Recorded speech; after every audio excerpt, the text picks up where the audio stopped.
Hello and welcome to Trinity Talk Live, water cooler conversation from a Christian perspective.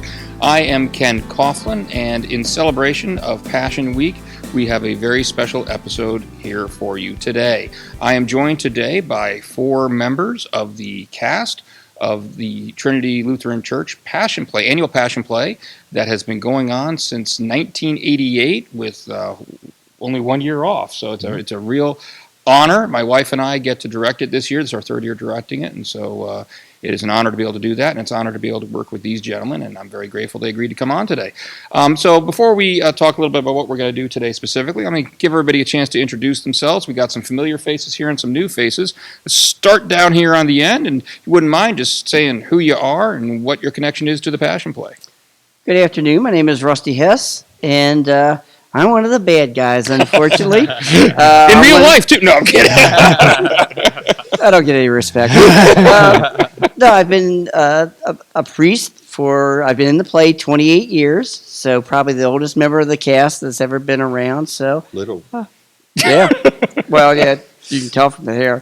But no, like I said, I love the play itself, and that's why I've been involved in it for so many years, and it's a great ministry. So, as a matter of fact, the Passion Play has its own Facebook page on. It's called it's like Trinity Lutheran Church Passion Play. I think it's what it's called.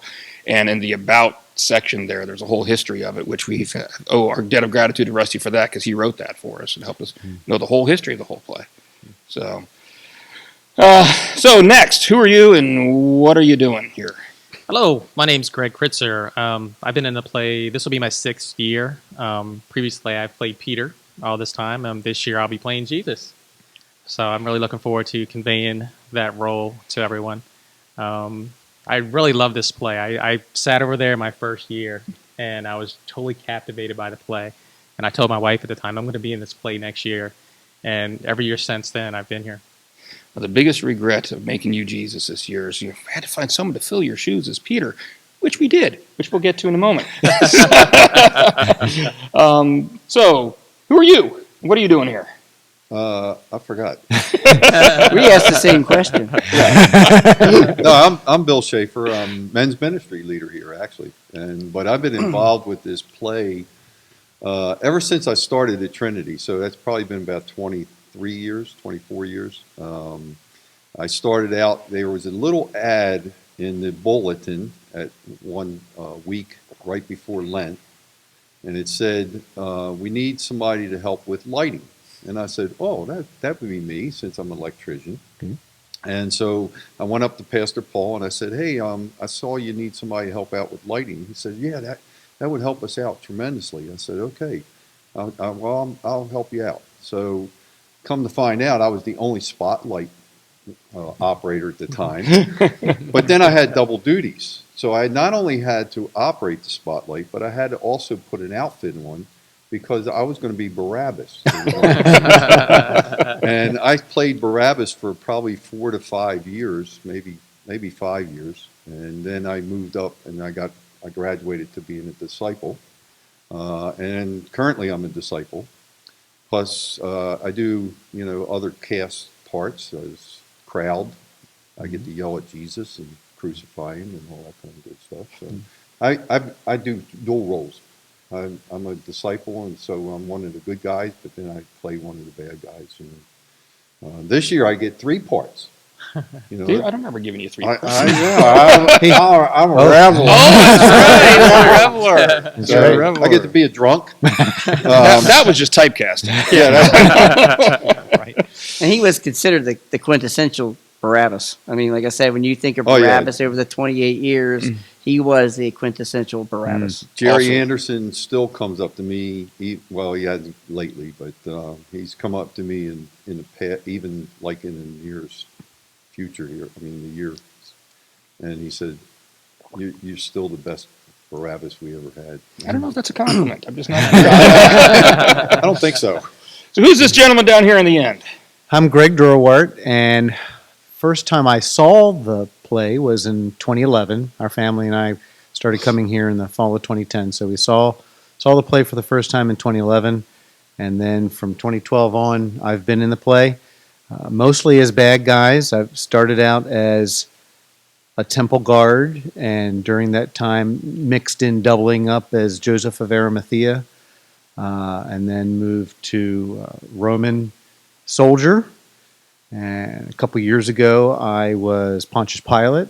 That was probably the most fun role that I've played. That was a lot of fun. And last year, I was Judas. And now I finally get to be a good guy. Well, I guess we're all good and bad in different ways. I'm still denying Jesus 3 times. I'm sorry, but There's a big drop and hint of who you're playing this year. Right. but get to play Simon Peter this year. Awesome, excellent. Yes, I remember when I approached you about it this year. I was like, we're finally going to make you a good guy this year. That's right. Yeah. Well, thank you very much, gentlemen. And I wanted to make sure that we're clear that we opened. You guys are my witness here. That at the rehearsals, we opened up this episode to the entire cast, anybody who wanted to come. Mm-hmm. So, in case anybody's noticing the imbalance of gender here, it's not our fault. Just scheduling, everything like that. These were the folks that were available to come here. Certainly like a prettier face on this. Right. Well, if you need one, look at my wife. She's That's actually, we have a great camera lady. So. we are sitting here on the set of the Passion Play. It's nearly completed. There's some muslin that gets put down to cover up this green carpet and everything, which will go down on Tuesday. But hopefully you can see it's a really good high quality production. I remember that always impressed me from the first time I saw it. But we're not here exclusively to talk about the Passion Play, but although that might be kind of I think it's the device we're going to be using here. The topic for this week is, what does the Passion mean to you? And so, since this is going to be airing during Passion Week, I want to talk about Passion Week. And I remember we were in a ministry meeting with Pastor Chuck here a few weeks ago, and one of the things he commented on is that it was relatively sad that a lot of churches don't really do much to acknowledge Passion Week per se. They just kind of skip right from Palm Sunday and the Triumphal Entry to Easter, and there's a whole lot that happened in between there. That's kind of like taking just the good parts version, of the Passion story. And so I kind of want to I'm going to use the Passion Play as kind of a device to walk us through. And what I'd like to do is we'll take it story by story and just ask you guys to comment on what speaks to you about that story, any insights you have into the way you live your life, what brings you closer to Jesus, what that tells you about Jesus, and feel free to chime up whenever, and just work our way through the Passion Week, all the way from the Triumphal Entry to the Resurrection. So why don't we start with that? And I'm going to start with the Triumphal Entry. That's It's not the first scene of the Passion Play this year, although it is the first scene that's always in the Passion Play of late anyway. And Rusty will correct me if I'm wrong on that, I guess. Has there ever been a year without it?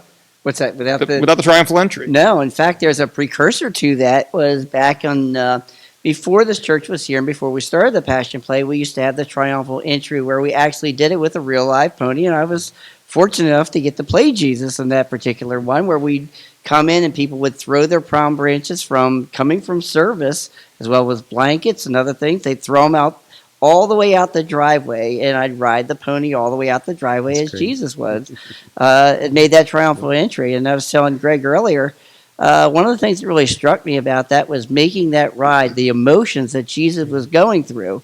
He knew what he was going to, and the people were hailing him, but yet at the same time he wept and was upset because he knew that ultimately in a few days they were going to betray him. So dealing with that different array of emotions, from the Triumphal Entry to they're going to kill me, and getting in character really hits you hard. It hits you hard. So I don't know that you can add to that as you come in with the scene from this now for you. Yeah, the Triumphal, when he's coming in, it's so powerful because like Rusty said, it's setting everything in motion. Jesus knows what's going to happen to him, but yet he's arriving. He wants to fulfill his Father's will, and he's setting everything in motion.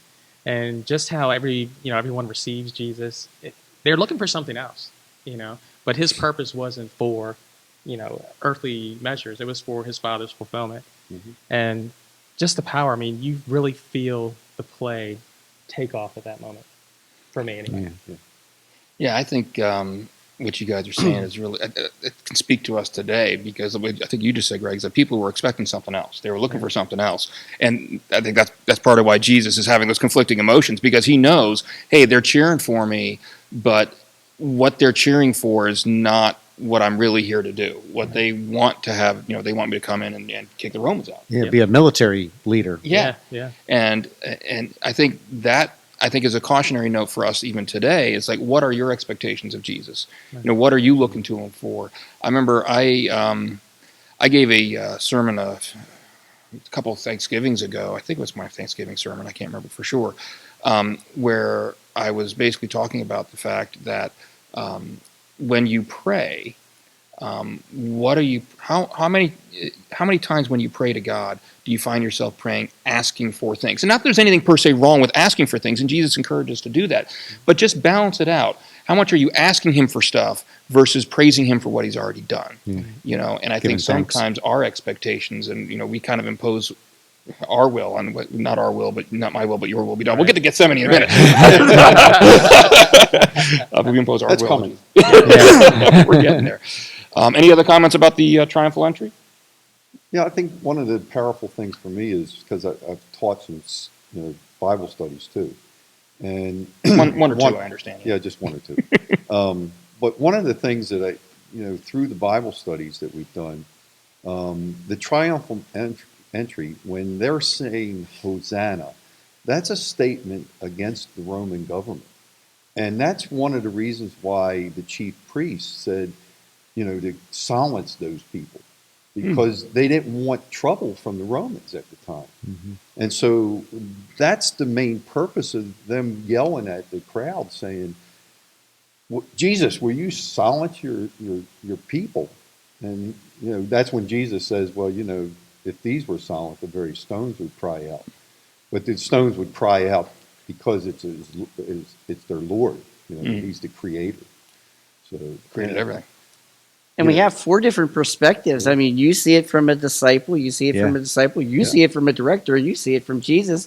And I'm the bad guy. So we each, as we get involved in this play, have 4 different perspectives. And that's key, that you get into character and you adapt that perspective of what you're doing. We try to work on that a lot. I kind of wish we'd gotten to more of it this year. I got to be honest. I think that's one of my failings as the director this year compared to the last 2 years, is really helping people to do just that, to get into character and to embody. I remember it was the first year Mary Kay brought a bunch of readings or whatever that people could take home, that could read up about each of their characters they were playing. Also got a CD of the book Killing Jesus, and that was a good study of all the different characters. Oh, yeah. Ben will be down here at the front, and Ben will say something like this. Hi, good evening. Welcome to the Passion Play. Everybody's worked really hard. We're excited for it. I hope you enjoy it. Let's pray. Here we go. And then offering. Offering, yes. Offering, give us money. Waiters and waitresses. The whole getting shoved out of the way thing. Jesus is eventually going to lead you guys out. So where Jesus goes, you will follow. Also good life advice. It's a good plan. If by chance I should get injured in the shove, Talk to him. can I touch Jesus and he'll heal me? I guarantee it. I guarantee it. Peter says he guarantees it. Sure. I mean, you can't touch Greg Fritzer playing Jesus, but if you happen to have Jesus in the room with you, you go for it. Okay? You got Oh yeah. There's a lot to love here. Hi, what's your name? Rick, And what's your favorite color? green. Move on. Move on. What's your name? My name's Nora. What's yours? Henry Higgins. Henry Higgins. Yeah. Trust me, my brother. Don't keep your back in the audience. Ah! I will focus on it. Let me try again. Go ahead, Rusty. I want to get this right. Remember, Caiaphas is you're the man, you're the puppeteer, the whole thing. So it's like, trust me. Hey, Right. I'm Caiaphas. I got this. Right. We're good. Just reassuring. So let's move on. Let's move on to the Last Supper. Now, it's one of the longer scenes in the play, but I was actually astounded when I was looking through the Gospels just last night, actually, and looked through some of them, how much more there even is in some of the Gospel accounts than even what we have on stage here, that Jesus did an awful lot in there, a lot of teaching, a lot of praying. and of course the sharing of that last Passover meal with his disciples. So, Rusty, you're not in the Last Supper obviously now. They didn't invite the priests. Praise the Lord on that one. It's a very exclusive club. But Very exclusive. yeah, and the rest of the other three of you are in it this year, and I don't. Have you been an apostle before? Have you been in the Last Supper? No, I've been a priest since day one. I've been a bad guy for the typecast, but that's but no, I mean, so far as the Last Supper, I do get to see the scenes because we are back there, and I guess the things that really touched me upon that, we had our man there, but anyhow, as you take a look at it, it again, the washing of the feet, the servants. You know, Jesus says, you're here to be a servant. You're not to be served. You're here to do the service. And that harkens back to life and what we do. We're here to serve, not to be served. And that never is embodied better than in the Last Supper. Mm-hmm. Last year was my first opportunity to be in that scene, the Last Supper, because I was Judas. Oh, there's an interesting way to get it to start. Yeah. And my man. we what an interesting character that was last year. And you read the scripture, and there's different points in time where it says that Satan entered into Judas. So you think about, what was the balance of Satan dictating what was going to happen, which is still all God's will, and what was Judas's will and his decisions, and just the inner struggle that he must have been going through. And that was difficult and a fun challenge to try to portray that inner struggle that he was going through. I love that inner struggle, and I love that comment because I think, regardless of, Satan entered into Judas, and you're trying to strike this balance. Well, what was Satan? What was Judas? And it was all still God's will, but at the same time, it was all still Judas's accountability, for what choices he made. And again, I think that applies to a lot of us today. We can learn something from Judas. Is that Satan, first of all, Satan's real. Oh yeah, Satan's out there. He's like a with a lion prowling or a tiger trying to search for its prey. But ultimately, Ephesians chapter 6 talks about the armor of God, and there's ways that we can protect ourselves from that. And so the question is, what are you going to do? Are you going to allow yourself to be tempted? Just because he's tempting you doesn't mean that you're not able to withstand it with God's help if you go about it the right way and you ask God and you devote yourself to him. Right. And so it's not an excuse, where he's there, but that's not an excuse. We're still responsible for what we choose to do. So I love that character. I love the Judas character, and you did a great job in that. So anything else about Last Supper anybody else wants to comment on? Yeah. You want to go?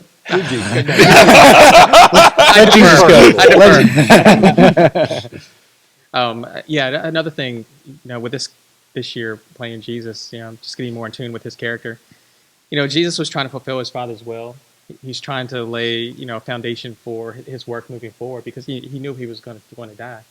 Meanwhile, he's doing all this, and he's sitting right next to the person that he knows is going to betray him.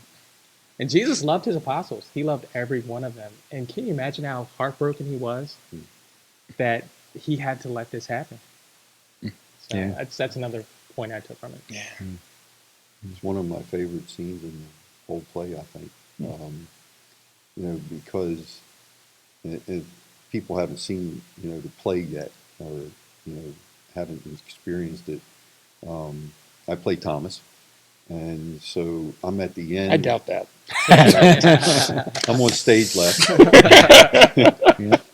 But when we pass the bread, you experience the I really, even during that scene, even, because I believe that we can bless, the bread and the wine. And we know that in that blessing, that presence of Jesus is right there. So when I take the bread, I take it like I'm taking communion. But I think what's more powerful is when I take the wine, because when I take the cup, I take it from another disciple on the other side on stage right. And we walk across in front of everybody. And I kind of I look up, and I look to God, the Father, and I kind of look down because I'm sorrowing. But then I looked at Jesus, and I see in his eyes that something different's coming. And I think it's one of the most powerful things in the whole play for me. Anyway. I'm thrilled to hear that. You know why I'm really thrilled to hear? I love the fact that that moment means so much to you for a couple of reasons. One, because that moment, even though there's no word spoken, is one of the most powerful ones to me as I watch the play. And also because this year, for some foolish reason, I cast you and Rick Grant, probably the two biggest fools in the play, in those roles. And I'm a little worried you're going to play a break on me when you get up there.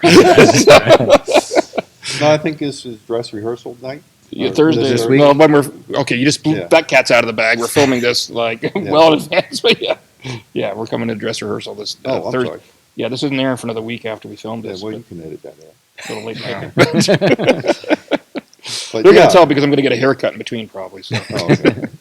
But anyway, that's that's the time when we'll probably pray about everybody getting into character, and now it's time. All the joking aside. And that's the thing. I got to say, this group. It's the rehearsals are so fun, so fun. We have a lot of really great time, and yet every year I know that you guys you buckle down when it's time to do it. It gets done. It's a beautiful experience. Absolutely gorgeous. A man who is bathed no longer needs washing. He is already clean, but not all of you are clean.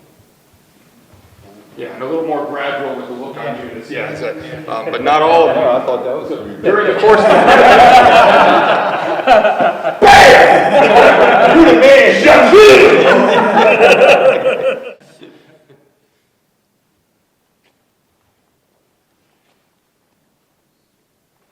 He walked out of the table when he turned towards the audience.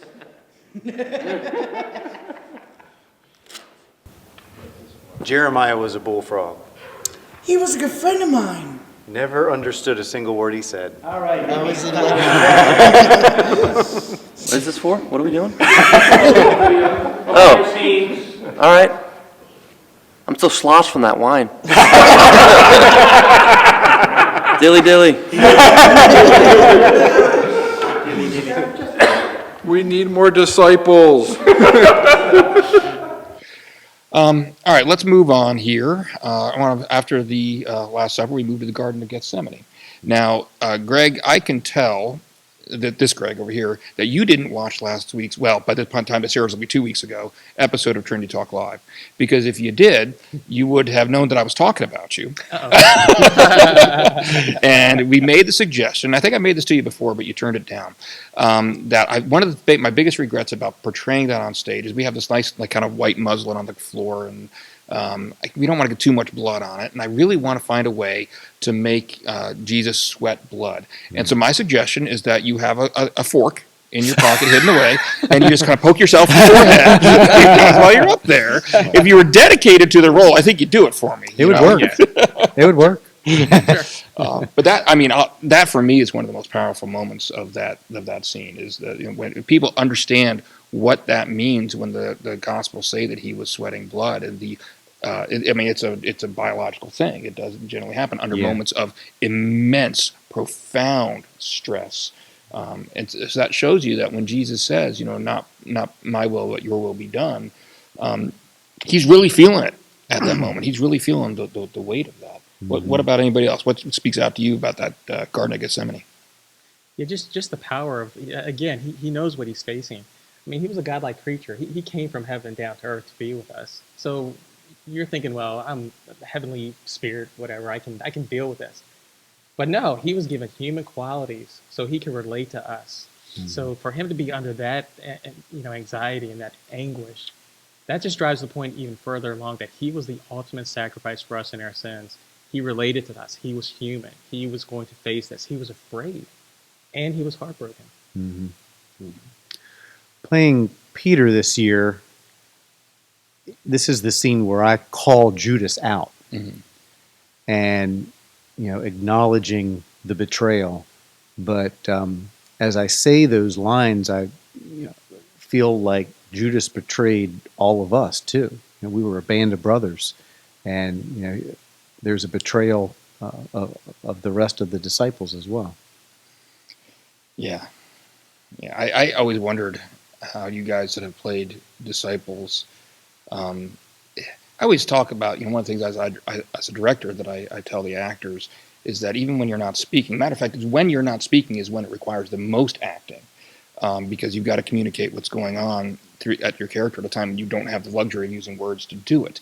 And what always struck me about that is here you have an amazing contrast. You've got Jesus so stressed, so emotional about what he knows is coming, that he's literally sweating blood. And what are the disciples doing? They're sleeping. They're sleeping. I mean, to talk about a total contrast between totally clued in and totally clueless, at that point in time. My next favorite scene. Take a nap. I think the thing that comes across with me that is the same struggle that I go through as they went through. The spirit is willing, but the flesh is so weak. Mm-hmm. Whether it's being crucified or in the garden, or whether it's out there in daily life, I have to deal with the spirit being willing, but the flesh being weak. And it's a constant struggle I go through. You're not alone in that, I guarantee you. Mm-hmm. So. Where's your Moses now, see? How you doing, Caleb? All right. Let me, I want to try a little experiment here, all right? Repeat after me. Hi, I'm Caleb. Hi, I'm Caleb. I'm excited to be here. I'm excited to be here. Take him to Caiaphas. Take him to Caiaphas. Perfect, you're cast. All right. Music stops, you get up.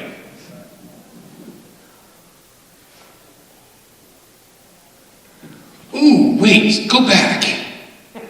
Hannah, come here. I don't know, but I like the idea. Get back here. What happens when I have ideas? Hi, I'm Judas. Bah humbug. Hi, I'm John. I'm not a disciple this year. Yeah. Hi, what's your name? Caleb. And what's your favorite color? Magenta. Magenta. Ooh, why? I don't know. I saw the first color that came in my head. All right. Let's move on. And we're going to kind of lump the trials together here for time's sake. One thing, I'm not going to spoil too much, but let's just say that this year's Passion Play, if you're used to seeing it the last few years anyway, the trial scene is different. It's different this year. So here we have, this one, I guess maybe the trials that Jesus went through before Pilate and Herod speaks to me, maybe more so than a lot of other people, because, hey, I'm a lawyer, and so part of what I do is, you want things to be just. You look for just and fairness and a fair process and procedure. And so I will be totally upfront. Does that always happen in today's world? Heck no. No. There are a lot of unfair things that happen in our justice system, and yet here we see Jesus, who knows that he is being wrongfully accused. And when we are wrongfully accused of something, what do we all want to do? Immediately say, jump up, I got to say something. No, you got it wrong. And yet he sits there silent. Mm-hmm. What kind of self-control does that take? Yeah. Because he knows where he's got to go. And that frustrated Pilate all the more. Yeah. The thing that is interesting to me with these scenes, just how God timed all of the political realities of the world at that time, to enable and to fulfill all of these prophecies. It was just such perfect timing that no one could have coordinated, no human could have coordinated. Yeah. And the ironic thing is, if these people could have focused more on Jesus and his message, it could have turned out differently, maybe, but they were so focused on themselves, their political careers, their own personal aspirations, that they completely overlooked Jesus and who he was. I'm sorry, are you talking about people 2,000 years ago or people today? I think it's a human quality that we all have. I think it's a human quality that we all have, and that's something that we have to struggle with because we're selfish people, by nature. Mm-hmm. But you have to go beyond yourself and accept more. Mm-hmm. Well, that's part of the growth of the Christian. As you start to get along in years, as I'm starting to get along in years, you're able to start to see those things. You find that the things that this world pushes out there are not the things that really bring you the happiness. It truly is God's peace that ultimately gives you that peace. and it makes your life better. And that's really what we all are striving for. It just takes us a while to realize that. Mm-hmm.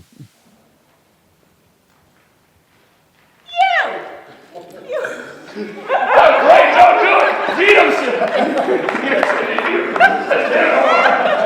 made the camera person laugh? Do I get to him again? Yeah. You were also in the garden with Jesus of Galilee. I don't know what you're talking about. You are with him. I do not know the man. I know you are one of them. Your accent gives it away. That is false news.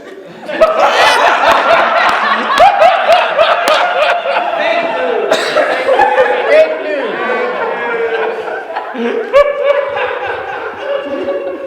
I don't know that. So he crumbles when he Yeah, so what we're going to do is we're going to have him push you, please. Everybody can see what you're about to do. And Jesus is about to take it. We'll keep you guys the same way you've been, so you're used to it, so you know it. I gotta get the heck out of here. All right? No, what's going to happen after Rusty slaps... Well, the thing is you don't... I'm gonna have no. So trying to catch. It's just because where he's standing, the audience will see it. All right. So what's gonna happen is once Rusty slaps him, you'll turn your head a little bit. Don't go too far away. Because Noah's got to be able to reach your back. All right. And then what you're gonna do is you're gonna look like you're pushing him. Now you don't actually push him. Yeah. You just all he's gonna do is touch you. You're the one that makes it look like a push. Okay. Yeah. You just slide it like that. All right. And then just crumble away. Right. And then fall down. Fall to your knees. No, because you need... Even me takes a while to get Your body needs to be this way, so when he's punching you, just... Right. So you don't have that problem. And then you're gonna fall. You'll fall right into you, so you start catching when he falls, okay? He deserves death. He speaks blasphemy. Low, Larry, and Curly. That's what we're gonna do this year. All right, go. He deserves death. He speaks blasphemy.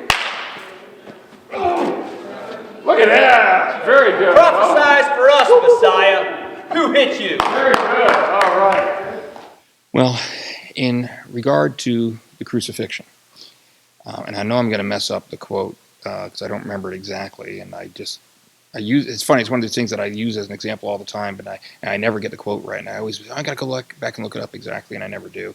And even if I did, I wouldn't be able to do it justice because it was Billy Graham, the now late Billy Graham, gave an example of in one of his messages about the impact of the crucifixion, and he said that was where it really hit him was when he realized that he's angry with these soldiers for nailing Jesus to the cross, and then realizes as he looks down that the hammer is in his own hand.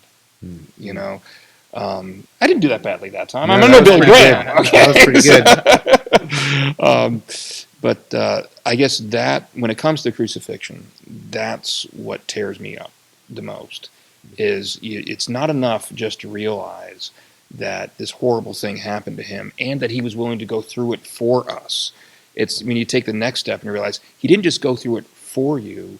You were partly responsible for doing it to him through our sin. And that's why he had to do it. This is the scene that makes the whole thing so real for me. The years that I've played a Roman soldier, pushing Jesus down the aisle, nailing him to the cross. That I'm a visual person, and it's one thing to read the scripture, but to just put yourself into the middle of it. One of my favorite movies is Back to the Future. I would love to just go and just insert myself in different pieces of world history. Well, that's what this play does. I mean, even if you haven't come and seen this play before, there's opportunities. We'll interact with you Oh, yeah. So you're literally inserted into the Passion. Yeah, that's one of the things that my wife and I as directors, try very much to incorporate. And matter of fact, it's too late to change it for this year, but we were just talking before we went on the air here. Rusty was giving me some ideas for next year about other ways to do that, because it's very important to me that, when you're at the crucifixion scene, which we're talking about right now, understand that the way we try to portray it is everybody sitting out there in the audience, you're in the crowd at the crucifixion, and so the priests are, making pleas to you, and not just the other actors here on stage. And I think that's important because it really does help bring people into this event, not just as a historical event. I do want to take a little side note there for a second to understand that I think one important thing that people need to realize is sometimes I think especially when we're teaching our children, we teach our children the Bible stories, and we use that term a lot, Bible stories. That term always bothered me a little bit. As if it's a made-up story. Exactly. Right. Well, I'm hitting my own mic here. Yeah, because it makes it seem like it's it's fictional. It's a bedtime story. Like a fairy tale. But it's Bible history. That's what these events really happened. And even for people that are non-Christian, the overwhelming consensus, now not to say there aren't your skeptics out there, but they're in the overwhelming minority. The overwhelming majority of historians, both Christian and non-Christian alike, is that this crucifixion was a historical event that actually happened. And I think that's why it's so important to me that this play in particular be interactive with the audience. So it's not just like you're going down to your local theater and watching a play or watching like a movie. In a movie, there's literally a screen like between you and the actors. And lots of times in the play, it's the same thing. The actors are up there and the audience is here. And that's not the way this is done. The whole show a lot of it's interactive. And a lot of the scenes actually take place in amongst the audience as well, because it's history. And I think we need to bring that home to people. Well, not only that, and I'll warn you right now, I refuse to let you just sit there. You're not going to just sit there with my character. Everybody's going to be wondering, where's Rusty? I don't want to sit near Rusty now. So, and the fact is, never, the crucifixion is the exclamation point on Christianity. This is what it's all about. And there it is in living color right in front of you. So it's hard. It's hard. It is graphic, and we should warn people about that if you haven't been to the play before, but we do have childcare available. So if you don't have childcare, don't worry about it. We got you covered. Bring them here. You can still come see the play. It will make you cry. Yeah. But it's so powerful. I mean, yeah, it'll make you cry because you do hear the sniffles in the audience. But as soon as Jesus dies on the cross, it's so eerily quiet. You can feel everyone just completely focused on that moment. And what they're thinking or what they're feeling, you can feel that they're focused on Jesus at that moment. And one of the things, and maybe you want to talk to this a little bit, and that is if you come to the Palm Sunday service versus you come to Good Friday versus Easter, you'll see a little bit of variation. Maybe you want to talk to that a little bit. Yeah, well, unfortunately, by the time this airs, the Palm Sunday service show will be over. This is going to go up during Holy Week. But I will be talking about it. Actually, there's no secret. These things. It's called Trinity Talk Live. They're not actually live in the filming sense. We've explained that before. We're alive.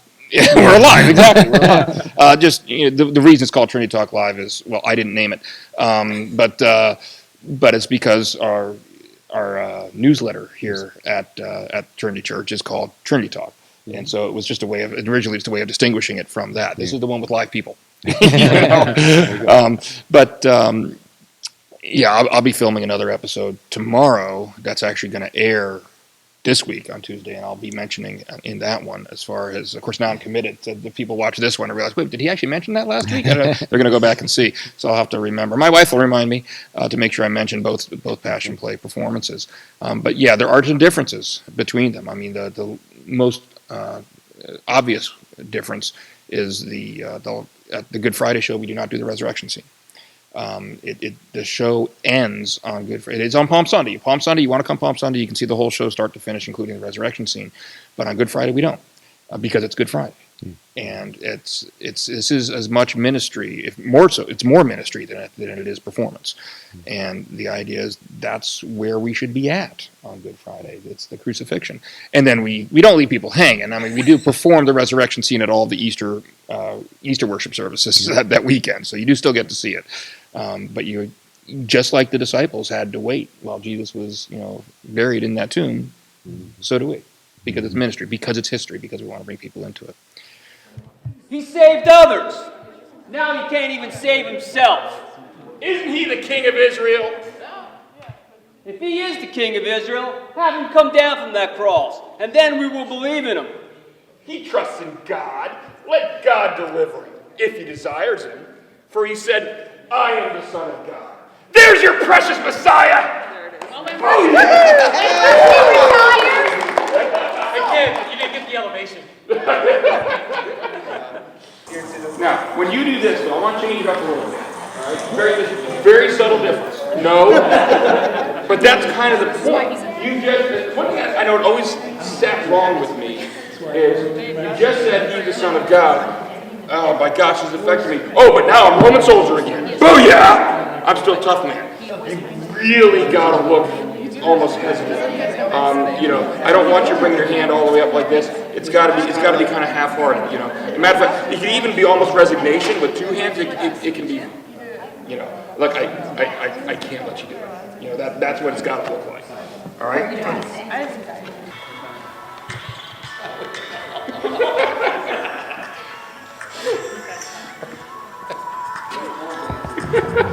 I don't think that's going to work. So let's end on good news then, shall we? Let's talk about the resurrection. As a director of the play, the resurrection scene is always one of the most problematic ones and one of the most difficult ones to direct. You wouldn't think it would be. Just bring him out. Jesus is there. Yay, he's alive. Yeah, happy ending. It's actually extremely difficult because you're trying to balance two things. You're trying to balance emotion, and your job as a director of any theatrical production is to control the emotions of your audience, and that's what we try to do. And it's real easy. I mean, the crucifixion scene, you're right, is extremely powerful. It's also one of the easiest ones as a director to control the emotions of the audience. I mean, literally, we crucify Jesus, okay? If that doesn't get you, you're dead inside, all right? But now I've got to create this joyous, I've got to take the audience from there, and we've got to create this joyous feeling of resurrection and the joy of the resurrection to them. And there's ways you can do that theatrically. I'm not going to say what my wife came up with this year, but it was brilliant. We got a great new way of doing it this year, and it's all on her. But it's all on If Sorry. you don't like it. If you don't like it, then too bad. Yeah. That's all her fault. No, I think it's K. It's M. Everybody here, well, I'm not going to put people vote. I'm going to speak for them. Everybody here thinks it's a great idea. So just don't deny it if you don't. Anyway, but no, it's tough because there are certain dramatic elements you've got to do to try to create that emotion in the audience. But at the same time, you want to be true to Scripture. And I do think we have found a good way this year of balancing that, I hope. But if this is the first you're hearing about it, if you're watching this episode and you didn't come to see it on Palm Sunday, you just got to come to Easter worship with us. That's the way it works. Plenty of times. Exactly. Oh, yeah. But from a historical perspective and from a theological, a spiritual perspective, we've been talking about all of this, these hard, I don't want to say bad news, and we call it Good Friday for a reason, but it's hard to deal with emotionally. But now we flip to the resurrection. What I want to hear, what does the resurrection mean to you guys? And specifically, how much more does it mean to you after going through all the stuff we've talked about so far? In other words, not skipping, like we talked about at the very beginning, not skipping from Palm Sunday right to Easter, having taken that journey in Passion Week through all the trials and everything that Jesus went through in the crucifixion, what kind of impact and how much more does that bring home the resurrection to you? I think for me, the resurrection itself is the climax of God's work on this earth. So without the resurrection, we're not Christians. Right. The reason for that is because not only did he have to nail death to the cross and our sins to the cross, because that's what was nailed between his hands was our sins in the cross. The other thing that we had to do, he had to raise from the dead, because otherwise our hope is nothing. Who's better at quoting Scripture than I am? You know what I'm thinking of, right? He descended into hell, and the third day he rose again. Well, what what took place during those 3 days. Yeah. Well, I'm thinking that even Paul's statement, that our preaching is futile if we don't preach the resurrection. And so that is where our hope is. Yeah, anybody can die on a cross, and God did. Mm-hmm. So God also had to raise from the dead, right? Yeah, actually, that's something we didn't talk about in the crucifixion, but that's a good point. You talk about the criminals there. We didn't really touch about them. You got a great contrast there between the two criminals. One who is just openly defiant, even in the spite of what's happening to him, still openly defiant of Jesus, and one who recognizes his own sin. And it saves him. Yeah. And it saves him. Yeah. It teaches you a couple things. First, I think it shows you the two possible responses people have, two types of responses people have to Jesus. It also shows it's never too late. Right. It's never too late. Anybody else on the resurrection? I'll just mention, this is my first time in the resurrection scene, and just the pureness of it, the pure joy, the pure ecstasy. And you're right. If Jesus didn't rise from the dead, then everything that he said during his lifetime would pretty much mean that he was insane. Mm-hmm. Some people say that, he was a nice man, or he was a prophet, but don't want to admit to him being the Son of God. Well, you can't. I've said this before. I'm a black and white. Either he is who he is, or he should be committed. The famous quote from C.S. Lewis: "There's three options. He's either a liar, he's a lunatic, or he's Lord." There you go. Where do you put him? That's it. Who do you say he is? Yeah. I think that's a great note to end on.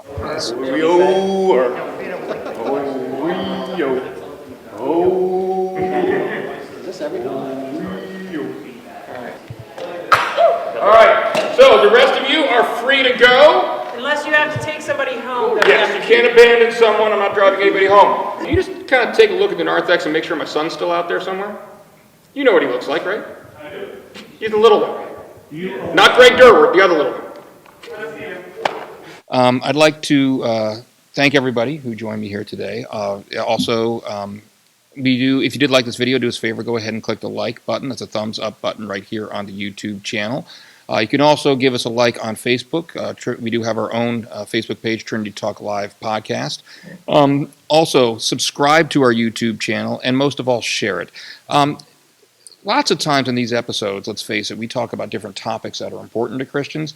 This might be the most explicitly gospel-related relaying episode we've done. And I think it's really important. And so this, more than anything, I think is one that I'd really like to encourage people to share. If you have Facebook, Instagram, Twitter, Snapchat, whatever. Snapchat's a little more difficult, I guess. It's a picture. But you can take a picture of the link. And but I'm just all Snapchat now because we just opened up a Snapchat account for the church. But seriously, share this with other people. Tell other people about it. And also, if you'd like to, another great way to invite is bring them to the play. That's a fantastic way to communicate the message in a way that maybe some people who might not otherwise listen to you might be willing to come to see a play. And at the time this airs, there's still one performance available left open. It's going to be on Good Friday at 7 o'clock p.m. Get here early. That Good Friday show is always very, very crowded. And it's at 1100 Philadelphia Road in Joplin, Maryland. We hope to see you here. Anybody have any closing thoughts they want to share? Going once? Going twice? Jesus saves. All right. Thank you, gentlemen, again. We're going to be... I should mention that there is no episode next week. Next week is Easter, and I'm taking a week off. Easter week. But we will be back the week after that, and I don't remember what the topic is. Mary Kay, do you remember what it is? Oh, it's the Ask the Apologist episode. We're hoping to. At least as of that, things are subject to change. But as of right now, that's going to be an episode we're calling Ask the Apologist. Our high school group here just finished a study on Lee Strobel's The Case for Christ.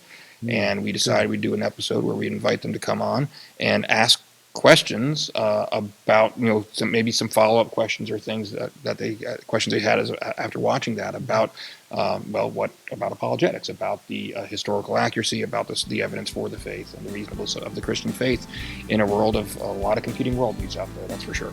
So hopefully that's going to come together, and if so, we'll see you back here in 2 weeks. Thank you all very much. Thank you for tuning in, and God bless. In your word we will follow.